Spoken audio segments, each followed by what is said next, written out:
Ladies and gentlemen, pull out your hair ties. It's time to let your hair down and truly get funky. Hi, so one of the fringes that's really good, particularly for day 2 or day 3 hair, is a quiffing. And it's really good as well if your fringe is at that stage where it just keeps falling in your face and it's getting on your nerves, then it's a great way to kind of put your fringe up and out of the way. So with this, what I would advise that you don't do is try and do it on completely clean hair, because the hair is just going to have no grip and hold to it. It's not saying that you can't do it, and you'll see in a minute I'm going to use a product and I'll explain to you kind of, you probably want to use a little bit more of that product if you're working on clean hair. So obviously this is my blockhead that we did the sweepy fringe in. So she's got a bit of hairspray through the ends there. Now I want to get rid of that first, because I don't want the hair to look overworked. So I'm just going to take some of my dry shampoo. This is Water Killer. This is great because it kind of cleans the hair and breaks down the product, but it won't give it that completely like just washed feel. There'll still be some texture to it. So I can put that through, and you can see that just enables me then to take the bit of hairspray that's in there away. So then the next thing that I'm going to use is my Haze styling powder. So this stuff is awesome. It's like backcomb in a bottle, and it's really good for giving volume and lift and hold. I like it because it's not a hairspray, so I'm not going to end up looking like I've got too much product on the hair or it's overworked. It's still going to give me that ability, but it acts as a really good anchor, particularly when you're using it for something like this. And this is the product that if you are working on clean hair, then you probably just want to put a bit more of this in, just to give you a bit more grip and hold. So taking the hair, I'm just going to sprinkle my Haze powder on at the root area here. I just want to make sure that I get it all the way through. So I'm just going to lift the hair up gently. Again, I'm trying not to be too much of a hairdresser when I do all of these things, so that you can see that they're really easy to emulate at home. So putting my Haze through. Then I'm going to take myself a comb, and now I'm going to backcomb. I'm going to start at the front. I'm going to take a section. Now, when it comes to backcombing, you see a lot of people kind of doing this frantic action like this. Well, actually, all that happens then is that you put the backcomb in, but then you take it straight back out.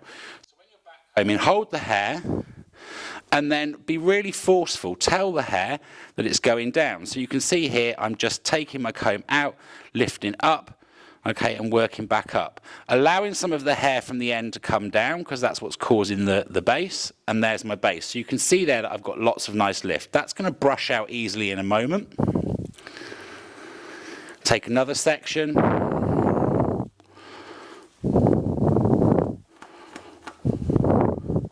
And again, just taking my comb, pushing it in and pushing down, and making sure that I've got a nice even base. And then on my final section.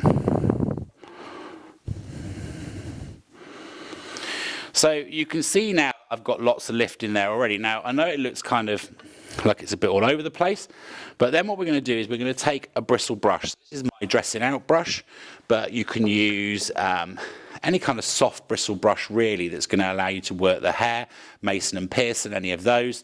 So now what I'm going to do is I'm going to take my hair, gather it up in my hands, and now kind of still holding forward, because I'm going to create that movement in a moment. What I'm going to start to do is here, I want to tidy this up. So you can see here now how nicely the Haze powder is giving me that hold, but I'm taking that kind of backcombed look off of it on the surface area. So then just bringing my hair back until I've got it secured here. Okay, and then I'm just going to push until I get my quiff. Now, this is entirely up to you. So you can take your quiff over to one side. Effectively, all you're doing is just pinching the hair here, which is giving you the control. And then you're just going to decide where you position it. So you can put more of a twist in it. You can twist it one way more than the other. You can take that. You can twist it the other way. Okay, you can push it forward. The more you push forward, the more height you get, the more you bring back, the softer it is. So then when you're kind of happy about where you're going to put it, then you can just finish off gently through here. Make sure you're happy with how she's sitting. It's quite weird for me working at this angle. And then just take a Kirby grip or a waved grip like this. And then what you want to do is push it, making sure that you can feel that it's against the scalp, over that little bit that you've got. Now the next important thing to do is you're going to take a second Kirby grip, or waved grip. They have different names all over the world.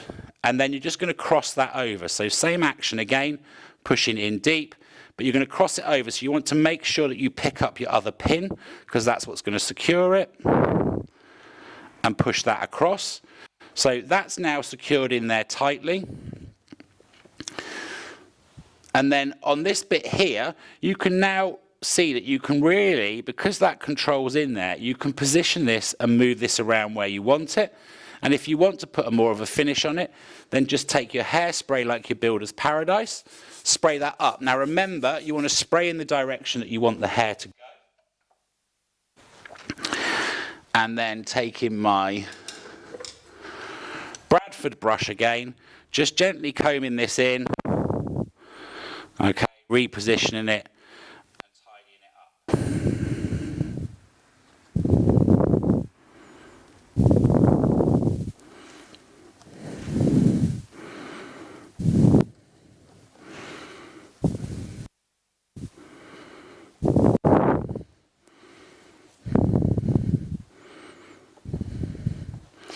And because I've got that product in there and that control, and obviously her hair's flat to her head here because she's still wet, okay, you can see that I can be really forceful. So I can start to push this now and mould it wherever I want it.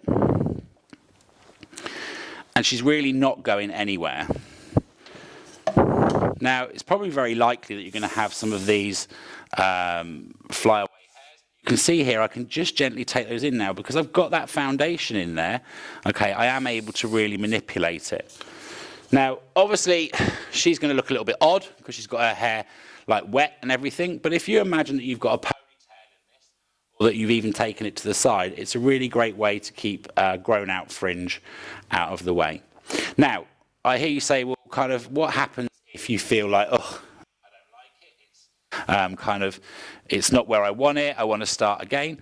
It's really easy because, again, like I say, use something like the water killer. So all you're going to do, and I think that I want to show you this as well because I want to show you how well the product works, and also not to be scared to backcomb. A lot of people get scared of backcombing, and in fact sometimes I find that when I do something like this and then I kind of do stuff again, I kind of find that because I build up the product in the hair, so like I was saying about it being dirty, so you can see here now there was quite a lot of hairspray and back brushing in there, just using the water killer and a soft brush. Again, I can take all of that out without causing any damage. What I would say to you is you do need to make sure, if you're going to wear the quiff in your hair, that you do need to make sure that you do brush it through before you shampoo it. So if you've done any form of back combing or any form of product like that in the root, then you really do need to make sure that you back comb it, that you brush the back combing out before you get in the shower. So the other reason that I wanted to do that, the other great thing about if you wear a quiff, now you can see that was only in for a couple of minutes. But if you wear a quiff for a whole day and then take it down, what you'll find is that the hair obviously has set itself back and away from the head. So sometimes, you know, kind of doing that, or, you know, another top tip is to do that overnight, is to put the quiff in and sleep with the quiff in overnight, because as it dries, what it will do is it will give you that lovely lift and movement that enables you to bring the fringe back here and over to one side. I hope you found that helpful. Don't forget to like, share and comment, and you can always message me through the Facebook page or via my email, etc., if you'd like any other advice.